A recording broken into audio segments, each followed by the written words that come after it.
You have probably heard this your whole life. Real communication happens face to face. Texting is cold. Texting is distant. Texting means you are avoiding real connection. But what if that entire idea is wrong?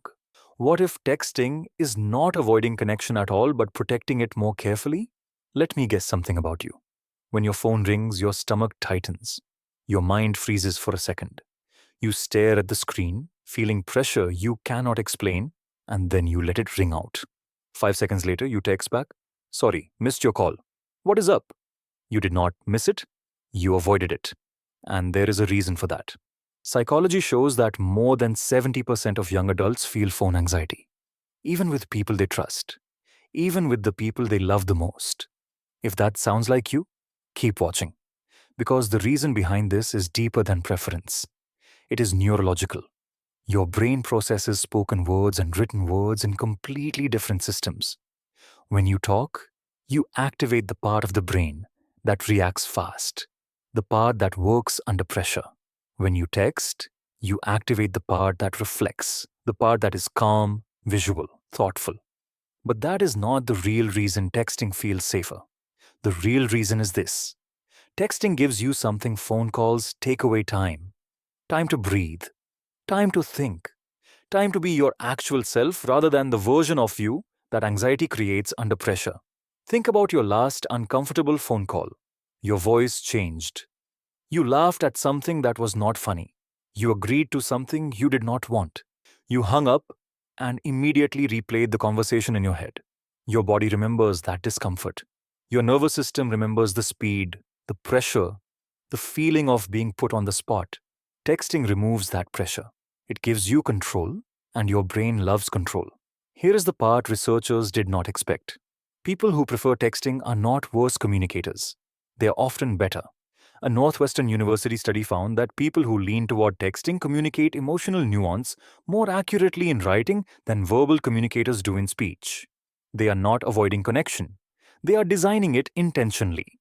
Your ancestors never had to juggle non-stop communication. They never had group chats, urgent calls, work notifications, and social pressure all at once.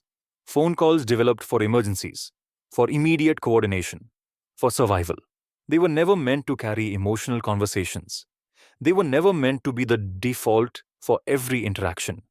So if your brain resists them, that is not dysfunction. It is adaptation. Try this.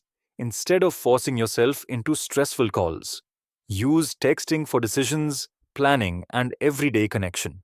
Use calls only for urgency, clarity, or meaningful long conversations that you prepare for. Give yourself 2 weeks of this.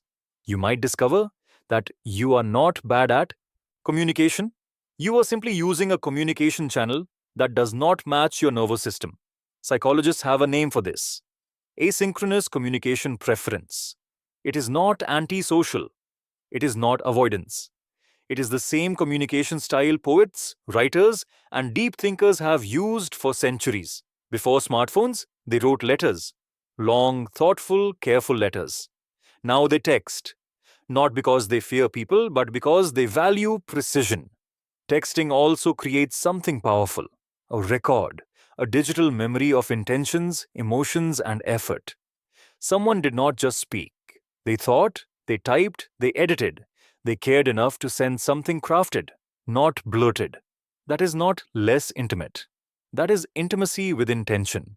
When you accept this about yourself, something changes. You stop apologizing for texting instead of calling. You stop feeling guilty for needing processing time. You stop pretending you thrive under pressure when your brain was designed for reflection. You begin protecting your energy. You begin communicating from clarity, not anxiety. You begin building connections that actually fit you. The world will not stop calling, but you can stop answering on terms that drain you. Your communication style is not wrong. Your nervous system is not broken. Your preference for texting is not weakness. It is wiring.